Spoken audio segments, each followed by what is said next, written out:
Halo teman-teman, selamat datang kembali di channel Yudi Ardianto. Menjadi seorang trader, saya banyak mengikuti forum-forum di sosial media.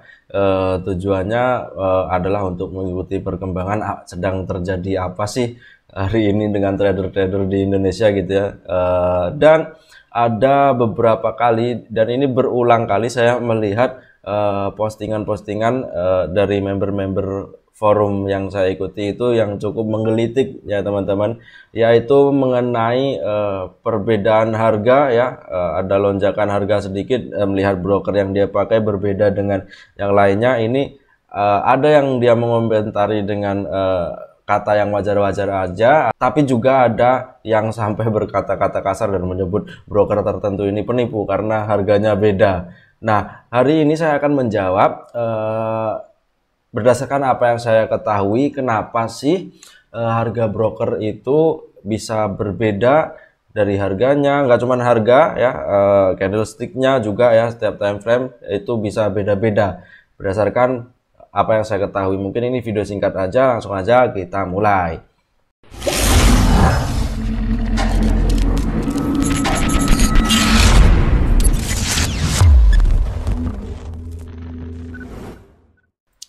Oke teman-teman, jadi kita sebagai trader itu kita butuh perantara yang namanya broker forex ya.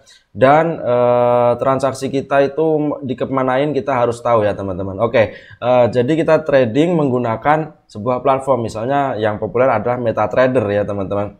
Nah, harga di MetaTrader ini terbentuknya gimana sih ya, kita mulai dari situ.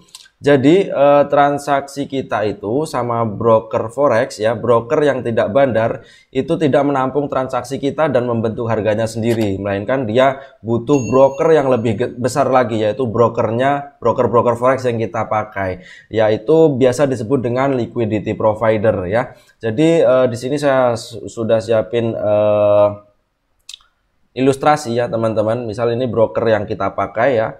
Jadi broker yang tidak bandar itu dia tidak menampung transaksi kliennya dan membuat chartnya itu dia sendiri yang buat, tidak ya teman-teman, melainkan melalui liquidity provider ya. Di sini saya singkat dengan LP. Nah, liquidity provider ini terdiri dari bank-bank besar. Misal yang saat ini diklaim liquidity provider forex terbesar adalah ini Deutsche Bank atau apa ini, saya nggak tahu gimana spell yang benernya ya. Ini terdiri dari bank-bank besar di seluruh dunia yang menyediakan dia menyediakan likuiditas harga dari pair-pair forexnya ya teman-teman. Nah, ini tuh kalau analoginya seperti kalau kita pergi ke bank. Di Indonesia kan ada banyak bank nih teman-teman ya, ada BCA, ada BRI. Kalau kita ke bank, kita sambil ngantri itu biasanya ada ditampilin kurs jual dan beli suatu mata uang. Misal kurs jual dan beli USD gitu ya teman-teman. Nah, si liquidity provider ini kan bank juga, jadi dia mendapat keuntungan dari selisih harga jual dan belinya, biasa disebut harga as dan bid. Nah, jarak antara harga as dan bid ini menjadi keuntungan si liquidity provider ya. Jarak ini biasa disebut spread ya. Jadi dia dapat keuntungan dari spread, itu yang pertama. Kemudian yang kedua dari komisi transaksi. Jadi karena kita menggunakan jasa yang disediakan oleh apa ini liquidity providernya, jadi kita harus bayar komisi ya. Ini tergantung, ada yang besar kecilnya juga beda pastinya nantinya setiap liquidity provider. Kembali lagi ke bank, kalau kita pergi ke bank A dan B dan C itu akan terjadi perbedaan harga jual dan belinya suatu mata uang. Nah, dari situ aja kita udah bisa punya gambaran bahwasanya ini menyebabkan perbedaan harga pada MetaTrader 4 kita nantinya. Kalau kita cocokkan analogi itu dengan hubungannya broker forex dan liquidity provider ya. Nah, biasanya broker forex ini memakai lebih dari satu liquidity provider. Mungkin kalian perlu juga menanyain broker forex kalian ini pakai liquidity providernya yang mana. Nah, biasanya broker forex ini dia bisa milih, dia akan pilih saring dari liquidity provider, beberapa liquidity provider ini yang paling menguntungkan hitung-hitungannya ya teman-teman. Jadi entry kita itu akan dilempar ke liquidity provider yang akan menanganinya. Jadi bukan ditampung di broker ini bagi broker yang tidak bandar. Nah, kan tadi liquidity provider ini dapat dari bid ask. Nah, ini spread ya. Nanti di broker ini ke trader juga melakukan hal yang sama. Jadi bid ask-nya ini lebih dimelarin gitu. Karena dia dapat untungnya dari sana dan juga dari komisi sama juga. Ini baru contoh untuk satu broker forex. Gimana kalau ada di sini ada broker yang warna merah misalnya. Terus ada juga broker warna hijau.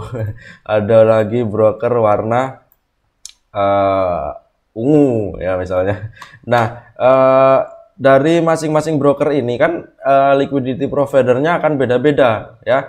Beda-beda dan nantinya itu akhirnya di MT4-nya juga akan beda gambar chartnya. Jadi itu yang pertama penyebab kenapa harga dan gambar chartnya itu bisa beda-beda dari masing-masing tiap broker. Saya coba lihatkan contoh di sini ya. Misalnya di FBS yang candlesticknya merah sama hijau.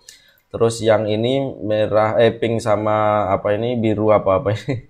Ini di Exness ya. Kalau kita lihat di sini akan terjadi perbedaan ya. Ini sama-sama buka candle terakhirnya. Ini seperti pin bar ya, body segitu ya. Lalu di FBS bodinya lebih kecil ya. Masih sama tapi bodinya lebih kecil. Lalu satu candle sebelumnya ini seperti ini. Ya, warna hijau tadi di FBS dan di Exness warnanya pink ya. Candle bearish ya. Lalu sebelumnya kita perhatikan nih yang nomor 3 terakhir. Nah, nomor 3 terakhir juga beda. Sebenarnya perbedaan seperti ini itu hal yang wajar ya teman-teman, selama bedanya itu tidak terlalu jauh, hanya beberapa pip. Dan kalau kita lihat ya, ini sedang weekend, di Exness sekarang harga USD 1.19350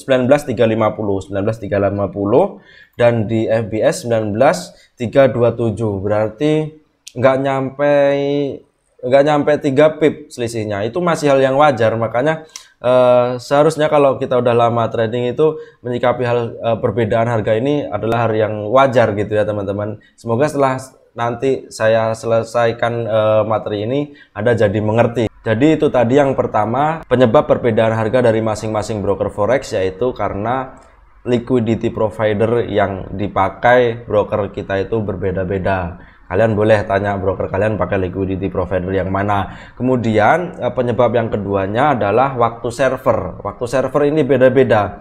Maksudnya waktu server gimana? Saya akan coba lihat. Ini kalau sedang market open di MetaTrader ada namanya market watch ya teman-teman. Bisa dilihat di sini, ini nggak akan sama dengan jam di waktu Indonesia Barat, karena waktu Indonesia Barat itu GMT plus 7 ya teman-teman. Ini di Exness ini nggak tahu GMT plus berapa. Kalau nggak salah ini GMT plus 0 ya. Sekarang sedang jam 4 sore dan sekarang di Indonesia sedang jam 11 malam ya. Nah, dan setiap broker itu beda-beda zona waktunya ya. Di Exness jam 4 sore, nanti Anda buka FBS dan lain-lain itu akan beda di market watch-nya ya. Nah, ini saya nggak tahu Exness pakai zona waktu yang mana, sebab saya nggak terlalu seperti yang saya bilang tadi, saya nggak terlalu mempermasalahkan perbedaan bentuk candlestick dan perbedaan harga, karena itu adalah hal yang normal ya teman-teman. Perbedaan waktu server ini juga akan mengakibatkan perbedaan jam open dan juga tutup market ya teman-teman. Makanya broker itu ada yang tutup dan bukanya itu jam 4 subuh, ada yang jam 5 subuh. Nah, dari selisih perbedaan waktu ini aja, kalau kita buka candle daily otomatis akan beda lagi kan teman-teman. Misal ada broker yang udah close jam 4 nih, yang close-nya jam 5 kan masih jalan tuh, masih membentuk ya. Yang close jam 4 udah fix candle terakhirnya seperti ini gitu. Nanti yang close jam 5 ini masih membentuk candlenya. Nah, itu nanti pas hari libur kayak gini itu akan kelihatan. Makanya kayak tadi di Exness sama FBS ini beda karena waktu close-nya yang berbeda. Jadi itu dia dua penyebab kenapa harga broker bisa berbeda, bentuk candlenya juga berbeda. Semoga info ini bermanfaat teman-teman. Kalau kalian suka video ini, silahkan di like dan jangan lupa subscribe channel Yudi Ardianto, karena kedepannya saya masih akan banyak lagi sharing hal-hal bermanfaat di channel ini. Oke, sampai jumpa di video berikutnya.